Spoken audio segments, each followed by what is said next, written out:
Everyone ಇವತ್ತಿನ topic ಬಂದ್ಬಿಟ್ಟು unemployment ಆಯ್ತಾ. Worst thing of everyone life ಅಂದ್ರೆ ಅನ್ಎಂಪ್ಲಾಯ್ಮೆಂಟ್ ಅಂತ ಹೇಳಕ್ ಇಷ್ಟಪಡ್ತೀನಿ. ಎಷ್ಟೋ ಜನ ಕಷ್ಟಪಟ್ಟು ಓದಿರ್ತೀರಾ, ಕೆಲವರು ಲಕ್ಷಾಂತರ ರೂಪಾಯಿ ಖರ್ಚು ಮಾಡಿ ಓದಿರ್ತೀರಾ, ಇಂಜಿನಿಯರಿಂಗ್ ಡಿಗ್ರಿ ಎಲ್ಲ ಕೂಡ ಮಾಡಿರ್ತೀರಾ, ನೀವು ಜಾಬ್ ತೆಗೆದುಕೊಳ್ತೀನಿ, ನನ್ನ ಲೈಫ್ ಸೆಟ್ಲ್ ಆಗಬೇಕು ಅಂತ ಆಸೆ ಪಡ ಇರ್ತೀರಾ. ಬಟ್ ರಿಯಾಲಿಟಿ ಆ ರೀತಿ ಅಲ್ಲ ಆಯ್ತಾ. ಮಾರ್ಕೆಟ್ ತುಂಬಾ ವರ್ಸ್ಟ್ ಆಗಿದೆ. ಸಾಕಷ್ಟು ಜನ ಕೂಡ ಕೆಲಸ ಹುಡ್ಕೊಂಡು ಬೆಂಗಳೂರಿಗೆ ಬರ್ತಾರೆ. ಅದ್ರಲ್ಲಿ ನಾನು ಕೂಡ 2 ವರ್ಷದಿಂದ ಕೆಲಸ ಹುಡ್ಕೊಂಡು ಬೆಂಗಳೂರಿಗೆ ಬಂದೆ. ಸಾಕಷ್ಟು ಕಷ್ಟ ಇರುತ್ತೆ ಗುರು. ಇಂಜಿನಿಯರಿಂಗ್ ಮುಗಿದ ಮೇಲೆ ಎಲ್ಲ ಕೂಡ ಕೋರ್ಸ್ ಅಂತ ಹೋಗ್ತಾರೆ. ನಾನು ಕೂಡ ಅದೇ ರೀತಿ ಕೋರ್ಸ್ಗೆ ಹೋದೆ. ಇಂಜಿನಿಯರಿಂಗ್ ಮಾಡೋದಕ್ಕಿಂತ ಕೋರ್ಸ್ ಮಾಡೋದೇ ಹೆಚ್ಚು ಅಂತೇಳಿ ಜನ ಬಿಂಬಿಸ್ತಾ ಇದ್ರು. ಬಟ್ ರಿಯಾಲಿಟಿ ಆ ರೀತಿ ಇರಲಿಲ್ಲ. ಬಟ್ ಕೋರ್ಸ್ ಮಾಡೋದವರಿಗೆ ಯಾರಿಗೂ ಕೂಡ ಜಾಬೇ ಆಗಲಿಲ್ಲ ಗುರು. ಆ ರೀತಿ ಆಪರ್ಚುನಿಟೀಸ್ ಇರಲಿಲ್ಲ. ಬಿಕಾಸ್ ನಾವೆಲ್ಲ ಬರ್ತೀವಿ, ಒದ್ದಾಡ್ತೀವಿ, ಪಿ ಜಿಗಳಲ್ಲಿ ಇರ್ತೀವಿ, ಪಿ ಜಿ ರೆಂಟ್ ನ ಪೇಮೆಂಟ್ ಮಾಡ್ತೀವಿ, ಮನೆಯವ್ರ ಹತ್ರ ದುಡಿಸ್ಕೊಡ್ತೀವಿ, ಮನೇಲಿ ಕೇಳ್ತಾರೆ, ಅಪ್ಪ ಅಮ್ಮ ಕೇಳ್ತಾರೆ, ರಿಲೇಟಿವ್ಸ್ ಕೇಳ್ತಾರೆ, ಎಲ್ಲಿದೆಯಾ, ಏನ್ ಮಾಡ್ತಾ ಇದೆಯಾ, ಕೆಲಸ ಆಯ್ತಾ ಅಂತ, ಆ ಕೋರ್ಸ್ ಮಾಡು, ಈ ಕೋರ್ಸ್ ಮಾಡು ಅಂತಾರೆ. ನಾವು ರಿಲೇಟಿವ್ಸ್ಗಳಿಗೆ ರೆಸ್ಯೂಮ್ ಕೂಡ ಕಳಿಸ್ತೀವಿ. ಬಟ್ ಆಪರ್ಚುನಿಟೀಸ್ ಆ ರೀತಿ ಇರೋದಿಲ್ಲ, ಕೆಲಸಗಳು ಸಿಗೋದಿಲ್ಲ, ಒದ್ದಾಡ್ತೀವಿ.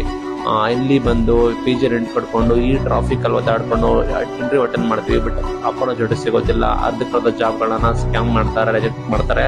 ಬಟ್ ಏನ್ ಬ್ಯೂಟಿ ಅಂದ್ರೆ ಕೊನೆ ಪಕ್ಷ ಇಲ್ಲೆಲ್ಲ ಬಂದು ಒದ್ದಾಡಿ ಪಿ ಜಿ ರೆಂಟ್ ಕಟ್ಕೊಂಡು ಕೋರ್ಸ್ ಮಾಡಿ ಎಲ್ಲ ಒದ್ದಾಡಿದ್ಕೆ ಕೊನೆ ಪಕ್ಷ ಕಷ್ಟಪಟ್ಟಿದ್ಕೆ ಅಟ್ಲೀಸ್ಟ್ ಜೀವನದಲ್ಲಿ ಬ್ಯೂಟಿ ಏನಂದ್ರೆ ಎಲ್ಲೋ ಹೋಗ್ತೀವಿ, ಏನೋ ಮಾಡ್ತೀವಿ, ಯಾವುದೋ ಒಂದು ಕೆಲಸ ಮಾಡ್ಕೊಂಡು ನಮ್ಮ ಜೀವನ ಮಾಡ್ತೀವಿ. ಕೆಲವರು ಫಾರ್ಮಿಂಗ್ ಕೂಡ ಮಾಡ್ತಾ ಇದಾರೆ, ಕೆಲವರು ಕೆಲಸ ಕೂಡ ಮಾಡ್ತಾ ಇದಾರೆ, ಕೆಲವರು ಒಳ್ಳೆ ಜಾಬ್ ಕೂಡ ಇರ್ತವೆ. ಬ್ಯೂಟಿ ಆಫ್ ಲೈಫ್ ಏನಂದ್ರೆ ಎಲ್ಲಿಗೋ ಹೋಗಿ ಏನೋ ಆದ್ರೂ ಕೂಡ ಅಟ್ಲೀಸ್ಟ್ ನಮ್ಮ ಜೀವನವನ್ನು ನೋಡ್ಕೊಳ್ಳೋ ಲೆವೆಲ್ಗೆ ನಾವು ಏನಾದ್ರು ಮಾಡ್ತೀವಲ್ಲ, ಅದು ಬ್ಯೂಟಿ ಆಫ್ ಲೈಫ್ ಅಂತ ಇಷ್ಟಪಡ್ತೀನಿ.